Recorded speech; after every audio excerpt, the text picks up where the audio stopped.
welcome to Ultimate Survival Tips. I'm David. Well, I'm pretty jazzed to get this full review and demonstration video of the new Gerber Bear Grylls Ultimate Pro Survival Knife out to you after a few weeks of research, use, and testing.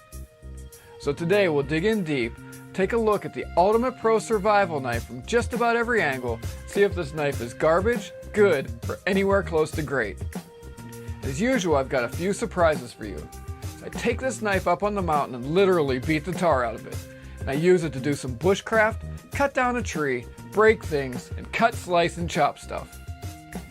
Before we're all done, we'll talk about who this knife is for, who should consider a different knife as I compare it to the original Bear Grylls Ultimate Survival Knife, and a few other great blades. We've got a lot of ground to cover, so let's get started.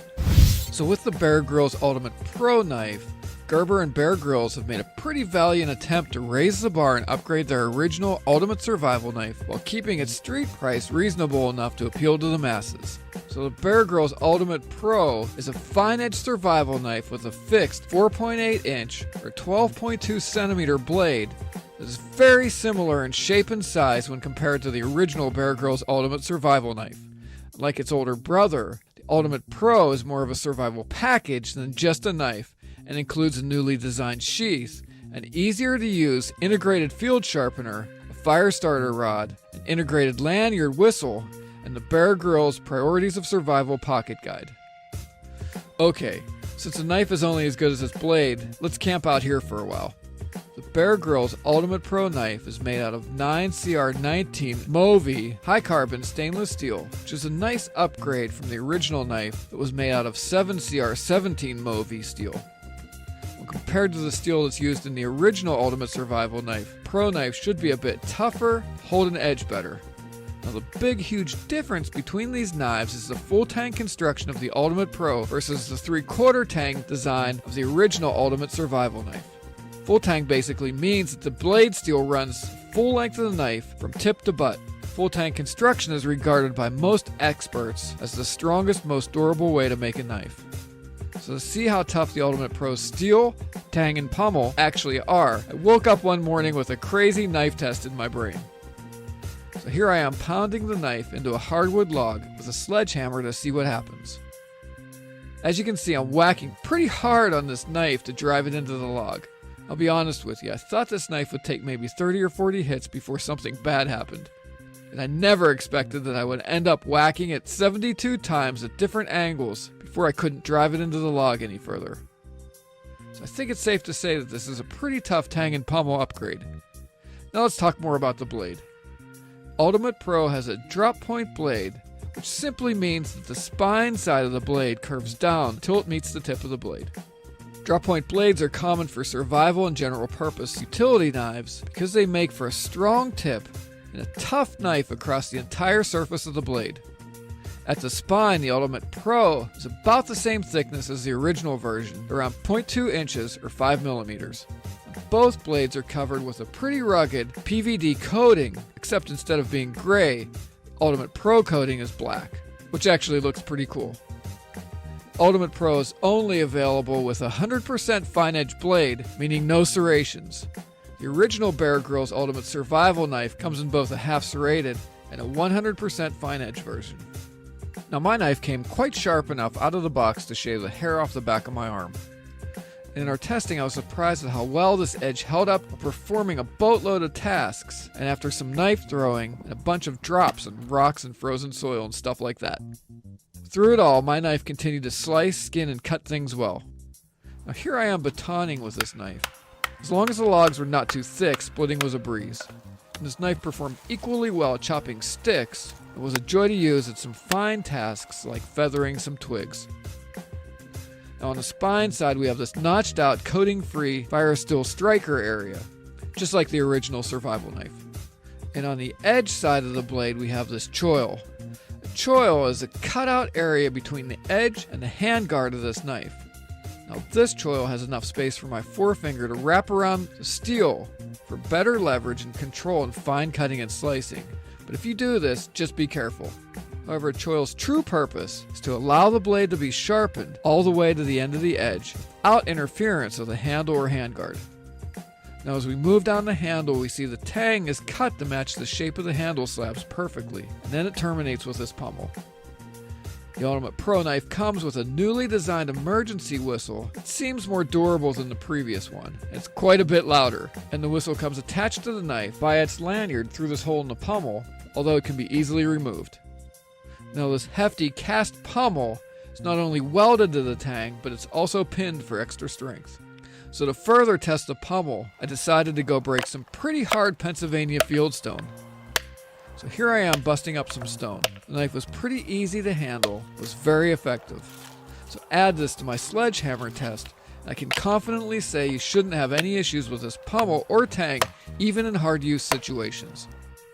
The handle is made up of the knife tang and what appear to be two rugged polymer slabs that are secured to the knife using these 4 star or torque screws and 2 permanent metal sleeves that are inside the 2 lashing holes on the handguard.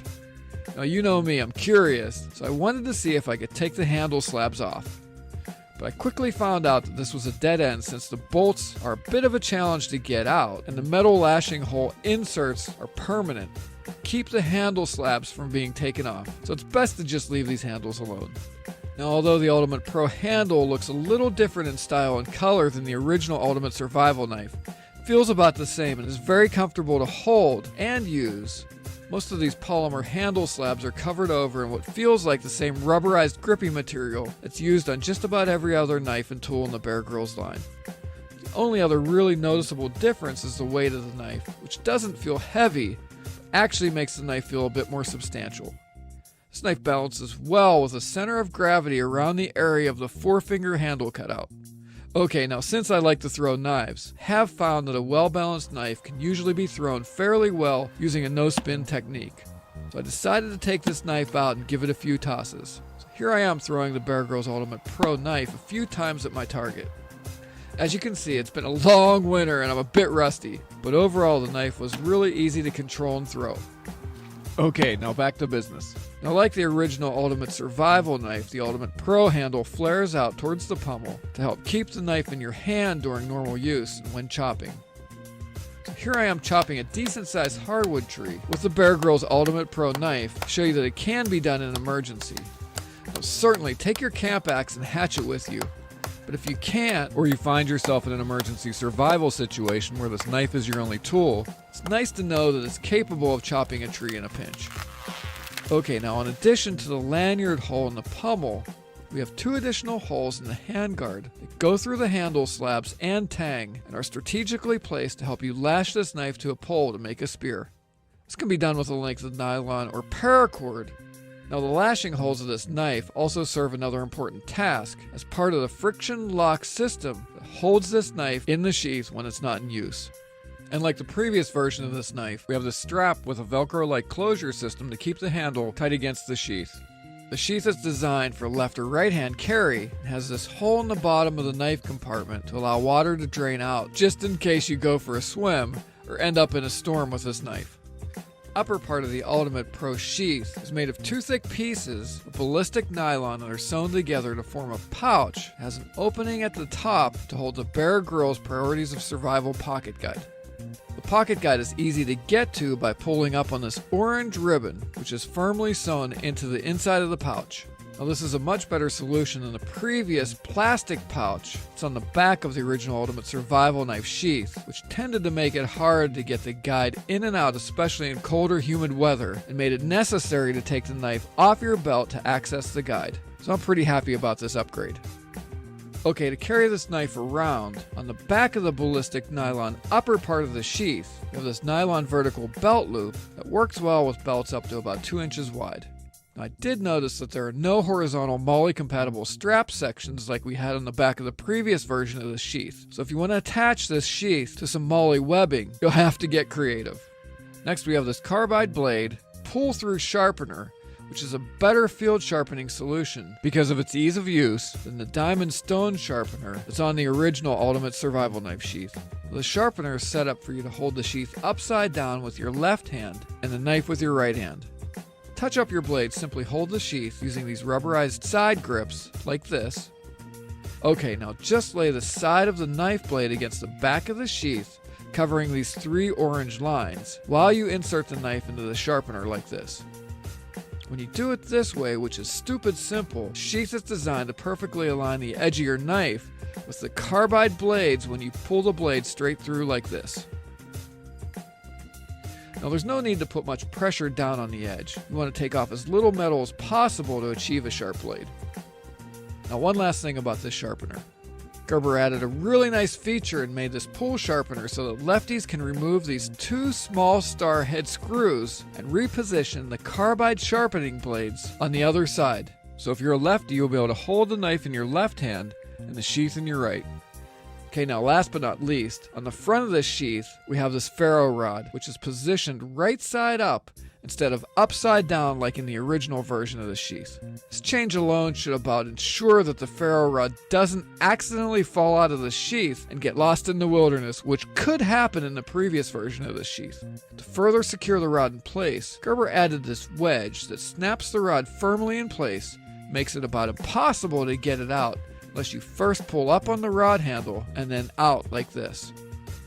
Now this ferro rod seems pretty high quality, so starting a fire with it should be really easy when you use dry tinder. Now here my friend Ahin is using fire steel for the very first time on some dry grass seed heads and birch bark that he collected for tinder. Okay, so what's the cost? Well, at the time of this review, Amazon's online street price is right around $70 US versus the original Bear Grylls Ultimate Survival Knife that runs just shy of around $40. So even with this price difference, the Ultimate Pro's upgrades and new features make it an attractive upgrade that should be considered. And if trends hold true, the price of this knife will likely come down over time. So we rate the new Gerber Bear Grylls Ultimate Pro Survival Knife at 4 out of 5 stars.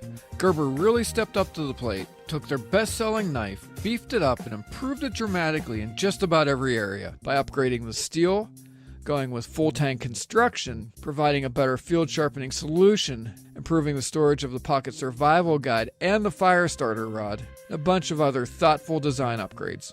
We took off a full star in this great knife because to make all of these upgrades, the cost of the knife went from sub $40 US up to around $70 US. So this has forced the Bear Grylls Ultimate Pro up into a more competitive price and performance category, where it now has to contend with some heavy hitters in the survival, general purpose utility knife world, like the K-Bar Becker BK2, the Cold Steel SRK, the SOG SEAL Team Elite, and this knife's older brother, the Gerber LMF2, just to name a few. Honestly, in this competitive category for survival knives, a 4 out of 5 rating is pretty darn good. And if this knife's price point comes down over time, its rating only improves in our eyes. But if you compare this knife package to the original Bear Grylls Ultimate Survival Knife, there really is no comparison. The Ultimate Pro kicks its butt in every way. So if you like your current Bear Grylls Ultimate Survival Knife, you're going to love the new Ultimate Pro. So who's the Bear Grylls Ultimate Pro Survival Knife for? Well, with its steel upgrade, full tank construction, all the goodies that come with it, this knife is a great choice for those who are ready to upgrade from the original Bear Grylls Ultimate Survival Knife. It's also a nice choice for camping, backpacking, hiking, bug-out bags, emergency kits, responsible scouts, for bushcraft, or as a very nice general-purpose utility knife to have around the home or shop, or to have handy just in case.